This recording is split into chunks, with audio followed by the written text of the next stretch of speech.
দেখে মনে হতে পারে আরবের কোনো এক মসজিদ, যে কারোরই নজর কাড়বে এর ভেতরের সৌন্দর্য আর কারুকাজ। এর একটি কারণ, আর সেটি হলো এই মসজিদটি তৈরি হয়েছে পবিত্র কাবার আদলে।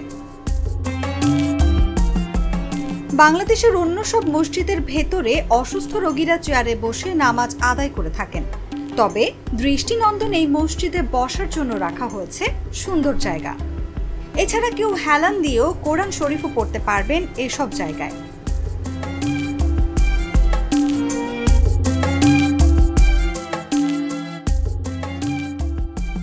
মসজিদ আল মুস্তফা রাজধানীর মাদানী সরণিতে ইউনাইটেড ইন্টারন্যাশনাল ইউনিভার্সিটির প্রবেশপথে অবস্থান মসজিদে মুস্তফার।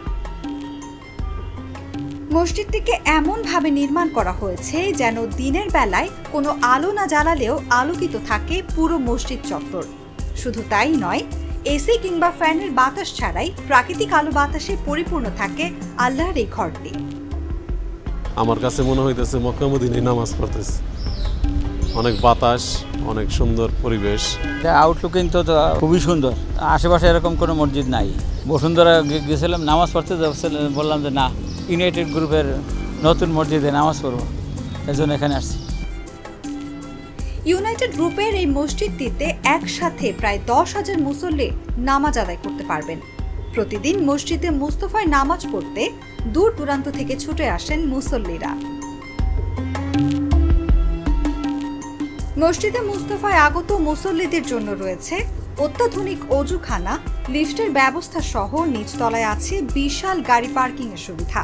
এছাড়া মহিলাদের নামাজের জন্য রাখা হয়েছে আলাদা স্থান।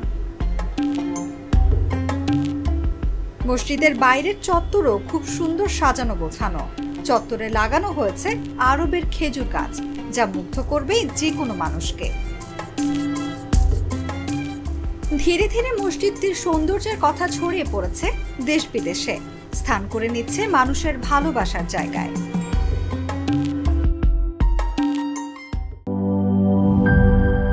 Cheer up! চলো পুরাই খুশি নতুনের সাথে তুলে নিয়ে হাতে। Cheer up! Oh oh, cheer up! Oh oh, cheer up!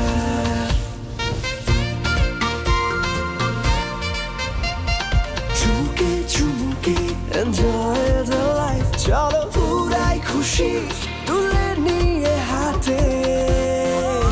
Cheer up! Oh oh, cheer up! Oh oh, cheer up! Oh oh, cheer up! চিল হবে রিফ্রেশিং মুডে। চিয়ার আপ, চলো উড়াই খুশি।